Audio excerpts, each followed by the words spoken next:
Materiala sortzeko erabiliko ditugu edo ikasiko dugu nola erabili, horri desberdin batzuk edo aplikazio desberdin batzuk.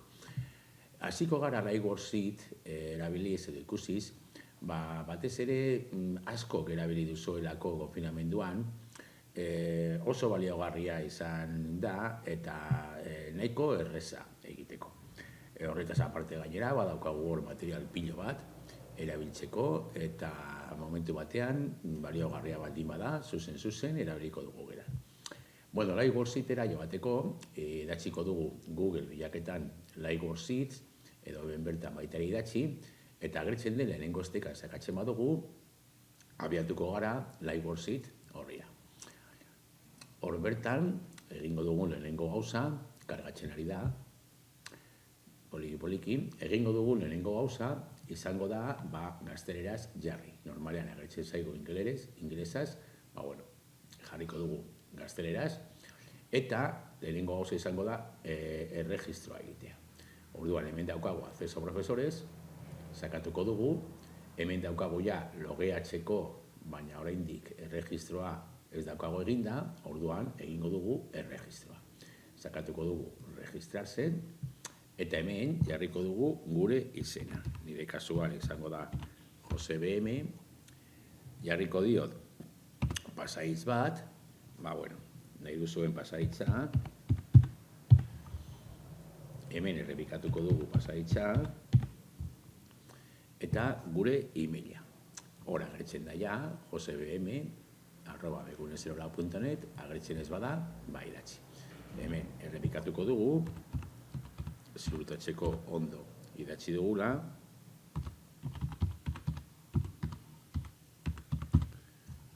eta jarriko dugu zein herrialdetan gaude. Ez dut uste agertuko denik Espainia jarriko dugu, eta ez naiz robota, askotan eskatzen duguna. Hemen onartu behar ditugu baldintzak, orduan irakurri ditut eta onartzen ditut, eta registrarse. Hemen dago informazion adizional, baina nahi baduzue jarri, baina normalean ez duzue jarri behar. Erregistratuko gara, eta esaten digu, emailera bidali digula, korreo bat, ziurtatzeko, gu garela, erregistratu garenak. Joango gara korreora, eta hemen itxarongo dugu mezua jaso arte. Hemen daukagu ja mezua berriro, kargatu dugu berriro horria. Sakatzen badugu mezuan, hemen izango dugu esteka bat, hor bertan sartzeko ja. Tu kuenta ha sido aktibada, orain ja, gaude gure kontuan. Sartzeko barruan, orain jarriko dugu, erabili dugun, edo emaila, edo usuario. Normalean, usuario laburragoa da, erabiltzailea, eta orduan, hobetorre da. Jarriko dugu pasaitza. Esango diogu, gogoratzeko, ez eskatzeko berriro behar da, eta sartu. Gaude sartuta, hemen dago gure izena, eta hemen daukagu ja gure menua.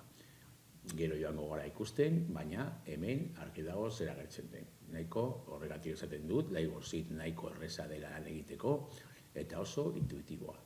Hemen izango ditut nire fitxak, nire ikasleak, nire kuadernoak, nire buzón de correo, importantea hemen nota jasotzeko, ni nahiago ditudan fitxak, nire gogoko fitxak, eta notifikaziones eta bar. Eta hemen ja, hasi algara zuzen lan egiten, goian badaukagu menu bat, inizio da, sarrera edo pizka bat azalpena egiteko, hemen baitare ezaugarriak zite hori buruz, eta hemen hasi algara ja lan egiten. Sakatzen badugu fitxas interaktibaz barruan, gainean, hemen izango dugu sailkatuta hizkuntzaz eta gaika, izango dugu euskeraz. Badaukagu, aukeratzen badugu euskera, hemen badaukagu gaika sailkatuta fitxa pilo bat. Eta fitxa horiek, hasian naiz da, baldimanoa mugitzen gaietatik, joan naiz da aukeratzen, kargatzen ari da berriro, banago euskera hizkuntzan eta euskera atalean, eta hemen baditut ja fitxa batzuk erabiltzeko prest. Joan lan naiz ikusten fitxak, zer egin behar den fitxa bakoitzean, eta bat, baliogarria baldin bada, erabili. Fitxa bakoitzean, edo fitxa bakoitza zabaltzen dugunean, agertzen zaigu beste menu txiki bat goian, importantea baina. Añadir a mis cuadernos, nire kuadernoan gehitu fitxa hori, deskargatu artxiboa PDF-en, behar bada ni gero moldatzeko edo aldatzeko edo beste gauza bat egiteko, nire web edo blog edo sitean txertatzeko, hemen emango digu, berriro, errogotarena, emango digu kode bat, eta sitezen lan egin baduzue, hori sortzen edo txertatzen, esaten du, ezin duela orain konektatu, esaten digu askotan ikusten dugun horrelakoak, ja, onartuta dago, eta hemen agertu behar zen, sakatuko dugu berriro, ematen du orain ez da bilera ondo, baina normalean agertuko da kode bat, eta kode hori kopiatzen badut, gero sitean txertatu bat dut. Gero saiatuko gara berriro. Hemen dago ja kodea. Hemen daukagu kodea, eta kopiatzen badugu kode hau, arrastatu eta kopiatu, gero eramango dugu gure sitera, eta gure sitean itxatxiko dugu. Gure sitean bertan agertzeko fitxa.